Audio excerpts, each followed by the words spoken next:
say the last book really exposes the problem, and we really are going to need some good leadership to keep the people from turning their back on God. So the first promise we saw is to get us back in the garden.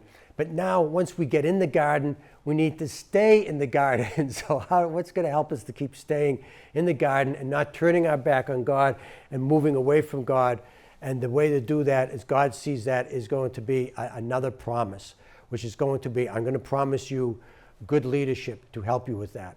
So that's that's the beginning of the book of Samuel. So Samuel is really going to be about, God is going to give us and promise this new leadership. And we're going to call it Operation King David. Now remember Operation Abraham. God saw that we kept leaving God. So God says, I got a plan. I got a really great plan, and that is going to be Operation Abraham. What I'm going to do is I'm going to start with a lifeless void, someone that can't have any kids, somebody that doesn't have any property, and I'm going to create a beautiful garden from this. Well, the same thing is going to happen with this next promise. Now here we have, so Samuel begins kind of strange with a woman who was in the temple who was crying because she can't have a baby. And again, it's very similar to the situation with Abraham. This time it starts with a woman, not with a man. And this woman cries in the temple and turning to God, asking God that I am this lifeless void. My womb cannot have any children. So I'm pleading to you, God. And so God is going to begin, as we know that God is really good at creating gardens out of lifeless voids.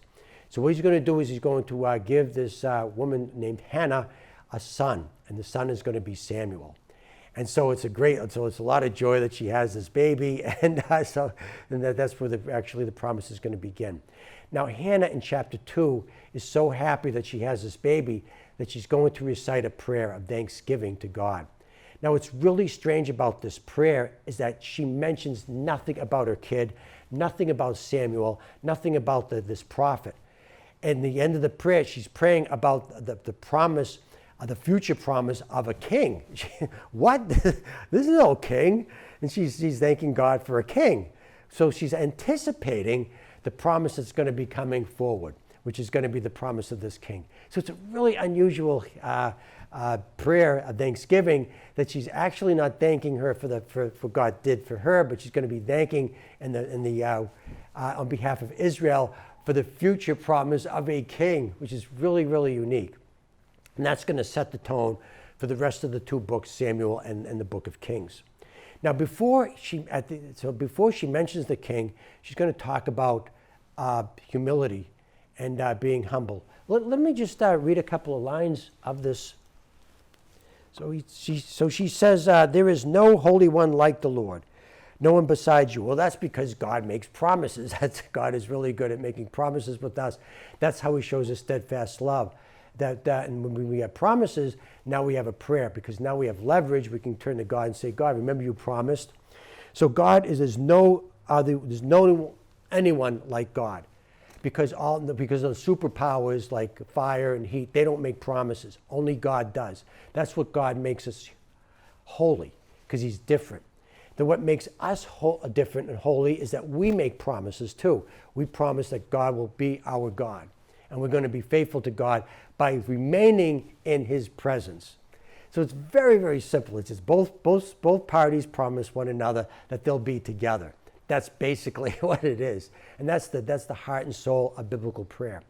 But anyway, so she goes on and she says, the bows of the mighty are broken, but the feeble gird on strength.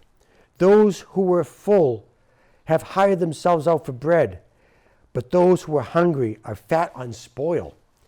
The barren has borne 7, but she has many children and forlorn. The Lord kills and brings to life. He brings down to Sheol and raises up. The Lord makes poor and makes rich. He brings low. He also exalts. He raises up the poor from the dust. He lifts the needy from the ash heap to make them sit with princes.